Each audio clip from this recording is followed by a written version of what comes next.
Good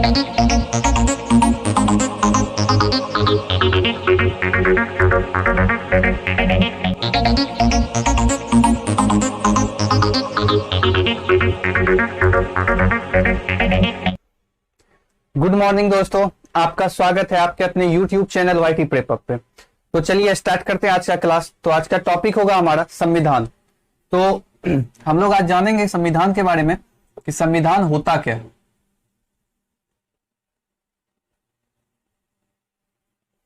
आज का हमारा टॉपिक है संविधान और हम लोग आज जानेंगे कि संविधान होता क्या है, कैसे बना और बनने में कौन कौन लोग शामिल थे। ठीक है, तो सबसे पहले हम लोग संविधान के बारे में जानते हैं।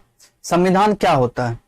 तो आप लोगों ने बहुत बार संविधान का नाम सुना होगा, लेकिन अगर हम आपसे पूछ दें संविधान क्या है तो 2 मिनट के लिए दिमाग शून्य हो जाएगा कि सच में संविधान होता क्या है। तो आज के बाद शून्य नहीं करना है, आपको एकदम समझ लेना है कि संविधान होता क्या है। तो हमारे देश को चलाने के लिए जो भी नियम कानून व्यवस्था एक किताब में संग्रहित है, उस किताब को ही हम लोग संविधान कहते हैं। मतलब संविधान एक किताब है, तो किताब में है क्या? मैथ है, इंग्लिश है, रीजनिंग है। तो किताब में हमारे देश को चलाने के लिए नियम कानून व्यवस्था लिखा गया है, उसी किताब को हम लोग संविधान कहते हैं। तो इसको डिफिनेशन के रूप में आप लोग लिख लीजिए, जो हमेशा याद रहेगा कि हमारे देश को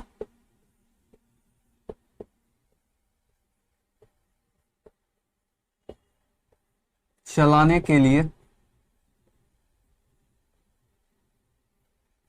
जो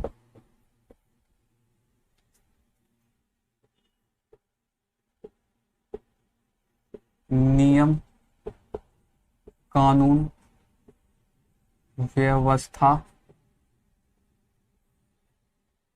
एक किताब में, किसमें?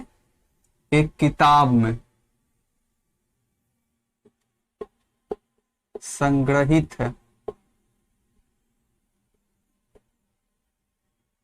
संग्रहित है, उसे ही हम लोग क्या कहते हैं? संविधान कहते हैं।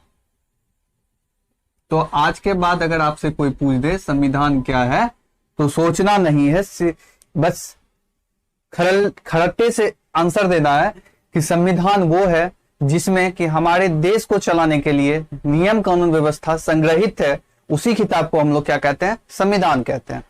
तो चलिए आइए दोस्तों, जब संविधान बनना शुरू हुआ तो एक सभा का गठन हुआ। देखते हैं उस सभा का क्या नाम पड़ा। तो जब संविधान बनना शुरू हुआ तो जो सभा बना उसका नाम पड़ा संविधान सभा। क्या नाम पड़ा? संविधान सभा। ये सभा आपका बना कब? तो ये बना 1 जुलाई 1946 को। संविधान सभा कब बना? तो 1 जुलाई 1946 को। जब सभा बना तो उसमें कुछ मेंबर होंगे, वो मेंबर कितने थे वो देखते हैं। तो कुल मेंबर जो थे उस समय संविधान सभा में वो थे 389 मेंबर थे। कितने मेंबर थे? 389 मेंबर। तो एक बात आता है दिमाग में कि सर 389 ही मेंबर क्यों थे? हो सकता है कुछ ज्यादा हो जाता, कुछ कम हो जाता, लेकिन एग्जैक्ट इतना ही क्यों था? तो उस समय के जनसंख्या के हिसाब से कैलकुलेशन किया गया। मींस कि उस समय जितना जनसंख्या था उसमें प्रत्येक 10 लाख जनता पे एक मेंबर डिसाइड हुआ। कितना? प्रत्येक 10 लाख जनता पे 10 लाख जनता पर एक मेंबर। तो इस कैलकुलेशन के हिसाब से आपका ये होता है 389 मेंबर। ठीक है, यहां तक किन्हीं को कोई कंफ्यूजन? हमको उम्मीद है कोई कंफ्यूजन नहीं होगा। और आप लोग को कोई कंफ्यूजन नहीं है तो एक बार लाइक बटन प्रेस कर दें, ताकि हमको पता चले कि आप लोग को सही से सब कुछ समझ में आ रहा है। ठीक है, अब हम लोग देखेंगे कि इतना मेंबर तो था, लेकिन कहां कहां से आया था। तो 292 मेंबर जो थे आपके, वो ब्रिटिश प्रांत से आए थे। कहां से आए थे? ब्रिटिश प्रांत।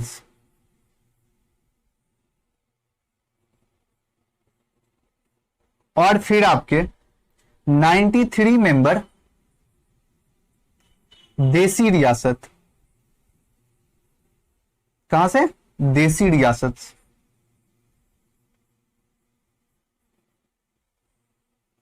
और फिर आपका 4 मेंबर जो था वो था चीफ कमिश्नरीज। अगर आपसे एग्जाम में पूछ दे तो आपको ये डाटा ध्यान में रखना है और समझ लेना है कि कहां से कितने मेंबर थे। चीफ कमिश्नरीज,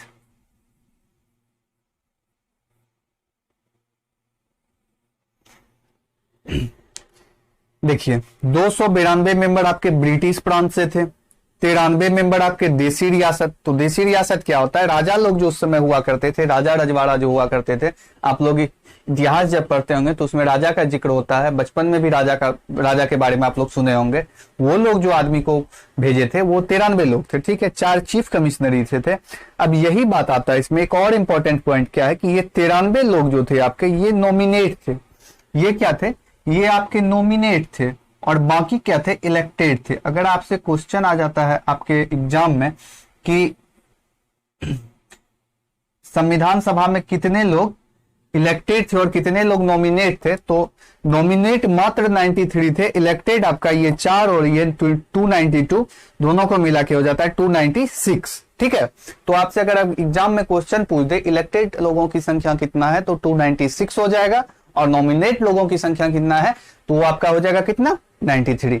तो यहां तक किन्हीं को कोई दिक्कत? अगर दिक्कत नहीं है तो आप लोग लाइक बटन प्रेस कर दें ताकि हमको पता चले कि आप लोगों को कहीं कोई दिक्कत नहीं है। तो चलिए आइए दोस्तों, अब हम लोग आगे देखते हैं कि अब इसमें कौन कौन प्रांत से लोग आए हुए थे।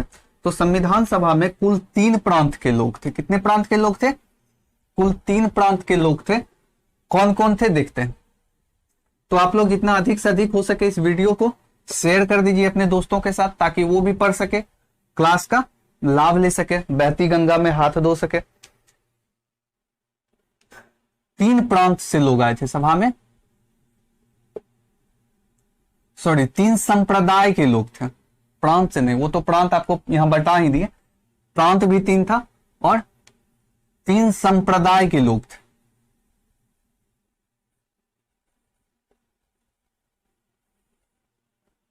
तीन संप्रदाय कौन कौन है?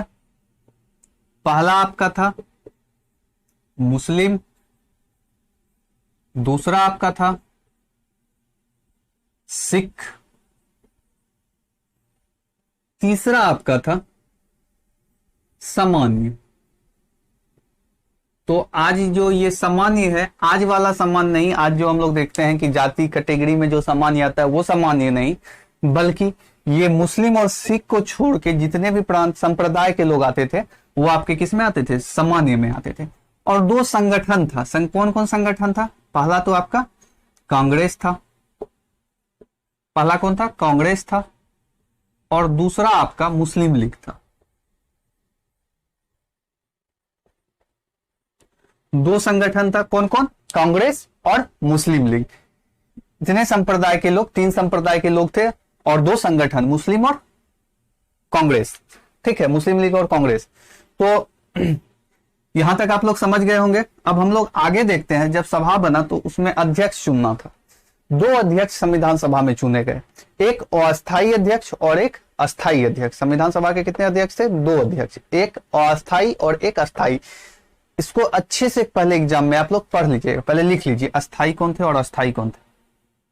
और अस्थायी अध्यक्ष, अस्थायी अध्यक्ष थे आपके सच्चिदानंद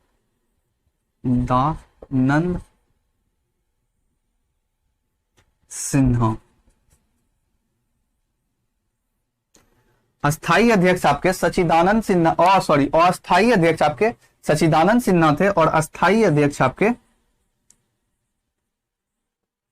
डॉक्टर राजेंद्र प्रसाद।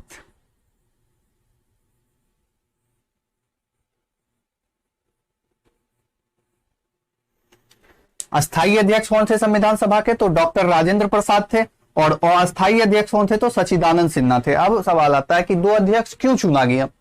जब संविधान सभा का पहला बैठक हुआ उस समय अध्यक्ष चुनना था, जो चुनना था आपका डॉक्टर राजेंद्र प्रसाद को, लेकिन किसी कारणवश से वो सभा में उपस्थित नहीं हो पाए, वो बैठक में उपस्थित नहीं हो पाए, तो उस दिन जो है अस्थायी अध्यक्ष चुन लिया गया, और अस्थायी अध्यक्ष इनको चुना गया, जो थे सच्चिदानंद सिन्हा। आखिर इन्हीं को क्यों चुना गया, और भी मेंबर थे। तो उस सभा में सबसे बुजुर्ग, सबसे सीनियर और सबसे अनुभवी व्यक्ति यही थे, इसलिए इनको चुन लिया गया। तो अगर आपसे इनका डेट पूछ दे कि इनको कब चुना गया, तो डेट आप लोग लिख लीजिएगा। इनको चुना गया था 9 दिसंबर 1946 को। इनको कब चुना गया था? 9 दिसंबर 1946 को। लेकिन ठीक उसके 2 दिन बाद मुस्लिम लीग के विरोध के बाद वो लोग विरोध करने लगे कि नहीं, अस्थायी अध्यक्ष नहीं, अस्थायी अध्यक्ष होना चाहिए। तो ठीक उसके 2 दिन बाद, विरोध के बाद, अस्थायी अध्यक्ष चुन लिया गया था। कब चुना गया था? 2 दिन, 9 के बाद 2 दिन बढ़ा दीजिए तो 11 दिसंबर 1946 को। तो किनको चुना गया? डॉक्टर राजेंद्र प्रसाद को। देखिए यहां से 2 सवाल बनता है। एक तो ये कि संविधान सभा की पहली बैठक कब हुई थी, तो आपका 9 दिसंबर 1946 हो जाएगा। और अब अगर ये पूछ ले कि अस्थायी अध्यक्ष कब चुना गया था, तो वो भी 9 दिसंबर 1946 हो जाएगा। और अगर ये पूछे कि अस्थायी अध्यक्ष किनको चुना गया था, तो वो आपका हो जाएगा सच्चिदानंद सिन्हा। और अब फिर आपसे अगर ये पूछ दे कि डॉक्टर राजेंद्र प्रसाद को अस्थायी अध्यक्ष कब चुना गया था, तो वो डेट हो जाएगा आपका 11 दिसंबर 1946 को। ठीक है। अब एक और सवाल इससे आता है कि आप लोग देख लिए कि अस्थायी अध्यक्ष और अस्थायी अध्यक्ष। अब एक और सवाल आता है कि सलाहकार समिति के अध्यक्ष कौन थे। अब हमारा संविधान बनना शुरू हुआ तो एक सलाहकार भी होगा। हम लोग अगर कोई काम करते हैं, गलत करते हैं या सही करते हैं, तो एक सलाहकार ही होता है। अगर गलत करते हैं तो वो हमको आके सलाह देते हैं कि नहीं तुम ऐसे नहीं, ऐसे करो। अगर हम अच्छा करते हैं तो वो हमको सपोर्ट करते हैं, नहीं नहीं तुम बहुत अच्छा कर रहे हो, इसी तरह से करो। ठीक है। तो संविधान बन रहा था हमारे देश के लिए, तो बड़ा सा कानून व्यवस्था बन रहा था, उसके लिए तो ऑब्वियसली एक सलाहकार समिति होना ही चाहिए था। तो उस सलाहकार समिति के जो अध्यक्ष थे वो आपके थे, लिख लीजिए,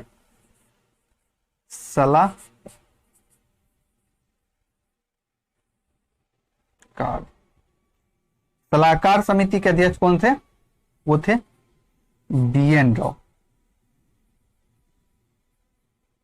सलाहकार समिति के अध्यक्ष कौन थे? वो थे आपके BN राव।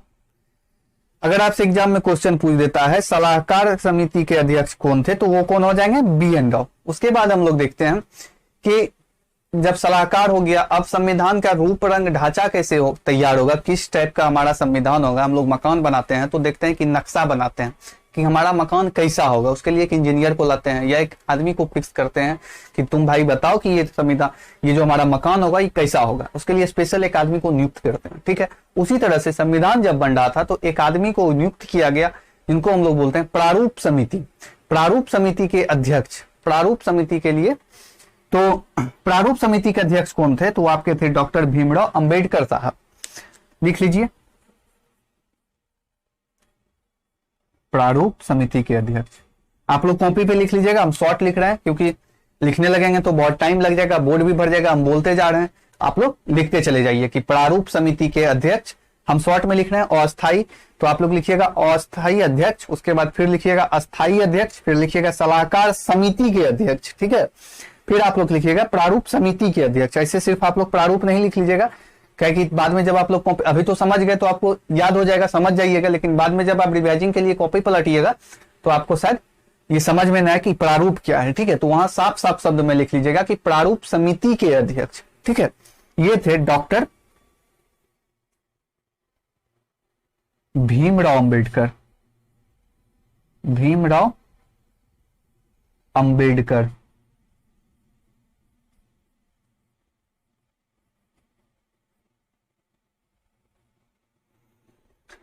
प्रारूप समिति के अध्यक्ष कौन थे? डॉक्टर भीमराव अंबेडकर। इस अध्यक्ष वाला जो ये है, इसको आप लोग अच्छे से समझ लीजिए ताकि आपके एग्जाम में क्वेश्चन मिस नहीं हो। कई बार हम लोग क्या करते हैं, मिस कर देते हैं। गलती हमसे कहां पे होता है, हमको पता होता है। ठीक है। गलती क्या होता है कि हम लोग क्वेश्चन सही से नहीं पढ़ते हैं। सिर्फ हम लोग लास्ट में देखते हैं कि अध्यक्ष कह रहा है और शुरू में देखते हैं कि संविधान कह रहा है, तो जाके डॉक्टर राजेंद्र प्रसाद मार देते हैं, क्योंकि हम लोग रटा रटाया रहता है एक ही बात। लेकिन नहीं, बीच में भी कुछ होता है, उसको पहले आप लोग अच्छे से पढ़ लीजिएगा। 2 मिनट समय देके क्वेश्चन पे आप लोग देखिए। जीके में क्या होता है कि जीके में तो सॉल्यूशन करना नहीं होता है कि आपका समय सॉल्यूशन में जाएगा। आपको क्या करना होता है कि पहले क्वेश्चन, अगर जो समय आप सॉल्यूशन मैथ में देते हैं वो समय अगर आप लोग क्वेश्चन पढ़ने में जीके में दे दीजिएगा तो बहुत कम गलती होगा। पहले आप समझ के क्वेश्चन पढ़िएगा, फिर अगर आप पढ़ लिए तो आपके दिमाग में तो जो है वही होगा, उसमें तो कुछ सॉल्यूशन करने का जरूरत ही नहीं है। अगर क्वेश्चन पढ़े, आपको पता है कि अस्थाई पूछ रहा था, आपको पता है सच्चिदानंद सिन्हा, लेकिन आप लोग जैसे देखिएगा संविधान अध्यक्ष तो आप डॉक्टर राजेंद्र प्रसाद कर दीजिएगा, लेकिन आपको पता रहते हुए सिर्फ और सिर्फ समय नहीं देने के कारण से क्या होता है, क्वेश्चन एग्जाम में गलत हो जाता है। सिर्फ और सिर्फ उसको हम लोग ध्यान से नहीं पढ़ते। यही अगर हम लोग पढ़ लेते संविधान सभा में अस्थाई अध्यक्ष कौन थे, तो हम लोग ऑब्वियसली इसको मारेंगे ना। तो वही है दिक्कत कि हम लोग समय नहीं दे पाते हैं, हड़बड़। अरे भाई, आपको समय सफिशियंट 2 घंटा मिलता है, तो 2 घंटा को क्या कीजिएगा आप लोग, 2 घंटा का यूज कीजिए ना। आधे घंटे पहले बना के बैठने से क्या फायदा है? आप आधे घंटा पहले बना के बैठ जाइएगा तो बहादुर थोड़ी हो जाइएगा। बहादुर तो तब होइएगा कि आप 2 घंटा का 2 घंटा यूज कर लीजिए और आप एग्जाम क्रैक कर जाइए, तब आप बहादुर हुए। आप क्या कह दीजिएगा, अरे हमारे पास तो क्वेश्चन आया, हम आधे घंटा में बना के बैठ गए, हम तो इतना इजी क्वेश्चन था। लेकिन आप आधा घंटा में जो बनाए क्या किए पता है? संविधान तो यहाँ पे देखे, अध्यक्ष भी देखे, लेकिन मारना था क्या, अस्थाई पूछ रहा था, आप अस्थाई मार के आ गए। तो उस समय जब आपका कॉपी चेक होगा तो गलत हो जाएगा। तो आपकी बहादुरी वहां नहीं, जब आप समय दे करके अच्छे से बना के आइएगा, वहां पे आपकी बहादुरी का पहचान होगा। ठीक है, तो चलिए अब हम लोग आगे देखते हैं कि संविधान बनने में कुल कितना दिन लगा। तो अध्यक्ष वाला समझ गए कि एक बार और बता देते हैं, आप लोग को देख लीजिए। अस्थाई अध्यक्ष जो थे सच्चिदानंद सिन्हा थे। तो अस्थाई अध्यक्ष क्यों चुना गया? क्योंकि सभा का जब बैठक हुआ उस दिन हमारा अध्यक्ष चुनना था डॉक्टर राजेंद्र प्रसाद को, लेकिन वो किसी कारणवश नहीं आ पाए, इसलिए इनको चुन लिया गया। फिर मुस्लिम लीग विरोध किया, 2 दिन बाद, ठीक 2 दिन बाद 11 दिसंबर 1946 को डॉक्टर राजेंद्र प्रसाद को अस्थाई अध्यक्ष चुन लिया गया। फिर संविधान के लिए एक सलाहकार होना जरूरी था, तो सलाहकार समिति के जो अध्यक्ष थे वो BN राव थे। फिर संविधान कैसा होगा, रूप रंग ढांचा कैसा होगा हमारा, प्रारूप समिति के अध्यक्ष कौन थे हमारे, डॉक्टर भीमराव अम्बेडकर साहब थे। तो अब हमको उम्मीद है कि आप लोग का एग्जाम में क्वेश्चन गलत नहीं होगा, सिर्फ और सिर्फ आप लोग अच्छे से पढ़ लीजिएगा क्वेश्चन। ठीक है,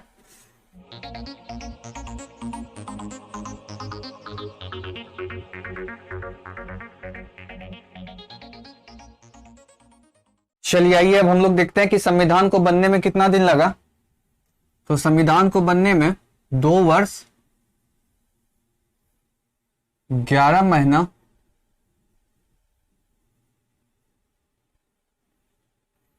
18 दिन लगा। संविधान को बनने में कितना दिन लगा? 2 वर्ष 11 महीना और 18 दिन लगा। ठीक है, संविधान बन के कब तैयार हुआ, संविधान पारित कब हुआ, तो वो डेट देखते हैं। वो डेट था आपका 26 नवंबर 1949। वो क्या हुआ, ये पारित हुआ।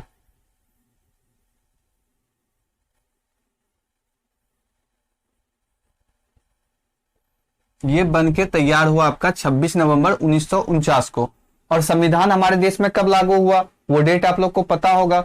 कहीं ना कहीं हम लोग यहीं पे कंफ्यूजन कर जाते हैं। क्या कंफ्यूजन कर जाते हैं कि आपको पहले लिख लीजिए आप लोग कि जब संविधान हमारे देश में लागू हुआ वो डेट था आपका 26 जनवरी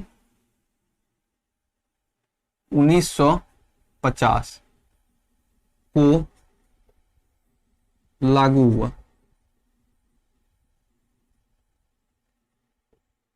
ठीक है, हम लोग से गलती कहां पे हो जाता है, ये 26 नवंबर और 26 जनवरी में गलती हो जाता है। कभी कभी क्वेश्चन पूछता है कि लागू कब हुआ, तो हम लोग के दिमाग में तो ये होता ही होता है, क्या कि 26 जनवरी हर बच्चे के दिमाग में होता है। क्वेश्चन क्या पूछ देता है कि संविधान पारित कब हुआ, तो हम लोग से गलती क्या हो जाता है, हम लोग ये 26 जनवरी मार के आ जाते हैं। जी नहीं दोस्तों, 26 जनवरी नहीं मारना है। सबसे पहले क्वेश्चन को अच्छे से पढ़ लेना है, पढ़ के समझ लेना है कि क्वेश्चन कह क्या रहा है, क्वेश्चन के अकॉर्डिंग हमको आंसर देना है। अगर वो पूछेगा पारित कब हुआ तो 26 नवंबर मारना है, ध्यान में रखिएगा 26 नवंबर 1949 को। और अगर पूछेगा लागू कब हुआ तो वो 26 जनवरी 1950 को लागू हुआ। ठीक है, यहां तक समझ गए। तो अब हम लोग आगे देखते हैं। इसको आप लोग क्या कीजिए कि कॉपी में इस तरह से ब्रैकेट बना के लिख लीजिए, ताकि जब भी आप एग्जाम से पहले क्वेश्चन को देखें तो आपके दिमाग में एक बार में आसानी से रिकॉल हो सके, सारा बात एक जगह आपको मिल जाए। ठीक है, नहीं तो आप रटा के जाइएगा तो ये 26 जनवरी और 26 नवंबर में हमेशा कंफ्यूजन रहेगा। ठीक है, अब हम लोग देखते हैं कि संविधान जब बना था तो उस समय संविधान में अनुच्छेदों का संख्या कितना था।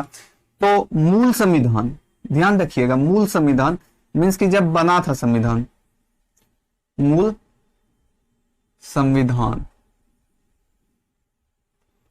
मूल संविधान में अनुच्छेद का संख्या कितना था, तो वो संख्या था आपका 395, 395। 395 अनुच्छेद उस समय हुआ करता था संविधान में। अनुसूचियां कितना था?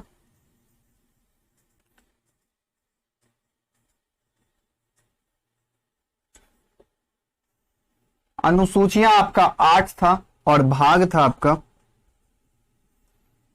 22।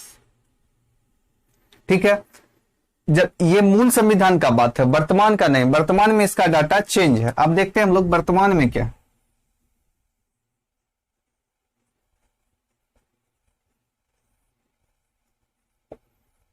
वर्तमान में अनुच्छेद जो है आपका वो हो गया है 470। अनुसूचियां आपका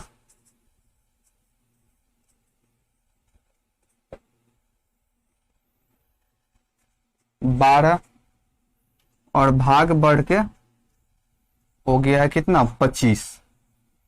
ठीक है, तो क्वेश्चन आप लोग पहले अच्छे से पढ़ लीजिएगा कि वो क्या कह रहा है। मूल संविधान का बात कह रहा है या फिर वो वर्तमान संविधान का बात कर रहा है। अगर मूल संविधान का बात कर रहा है तो आपको ये डाटा याद रखना है, और अगर वर्तमान का बात करेगा तो आपको ये डाटा याद रखना है। तो आप लोग अच्छे से पहले इसको दिमाग में सेट कर लीजिए कि क्या होता है। काहे कि आप लोग बार बार कर रहे हैं कि रट के जाते हैं तो आपके दिमाग में बस एक ही बात रहता है 395 395। जी नहीं, वहां पूछ देता है आपसे वर्तमान और आप लोग फंस जाते हैं, गलती करके आ जाते हैं। तो अच्छे से पहले समझ लीजिए ये जो डाटा है आपका, ये मूल संविधान, जब संविधान हमारा बना था उस समय का ये डाटा। लेकिन अभी वर्तमान में जो हमारे संविधान में सब कुछ है, अनुच्छेदों का संख्या वो 470 है, अनुसूचियां 12 है, भाग आपका 25 है। उसके बाद हमारे संविधान का एक और बड़ा खासियत है कि हमारा संविधान जो है लिखित संविधान है। हमारे संविधान का एक और बड़ा खासियत क्या है कि हमारे संविधान लिखित संविधान है। संविधान होता कितने प्रकार का है ये भी जान लीजिए आप लोग। संविधान 2 प्रकार का होता है। कितने प्रकार का होता है? संविधान 2 प्रकार का होता है। एक तो होता है लिखित संविधान, दूसरा होता है आपका अलिखित संविधान। ठीक है, तो हमारा जो संविधान है, भारत का जो संविधान है वो लिखित संविधान है और सबसे बड़ा संविधान है।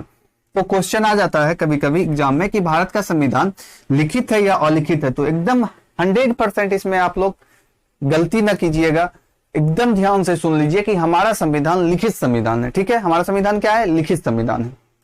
तो लिख लीजिए आप लोग, भारत का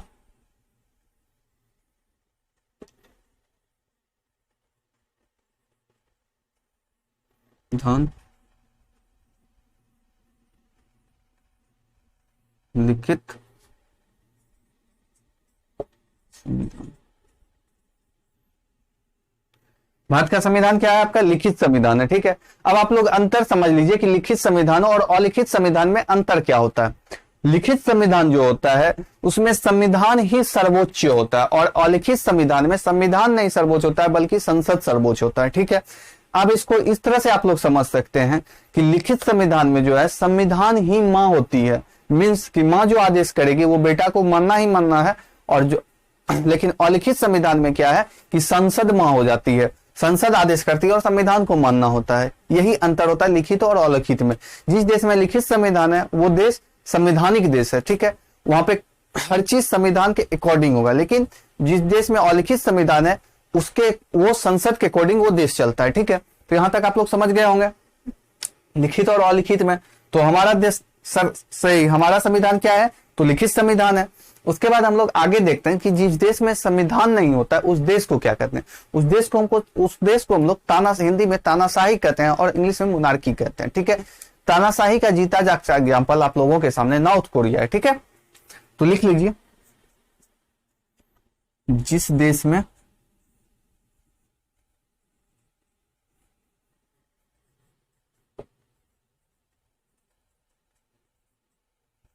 संविधान नहीं होता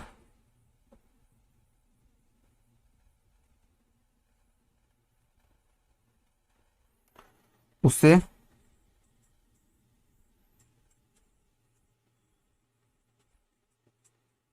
मोनार्की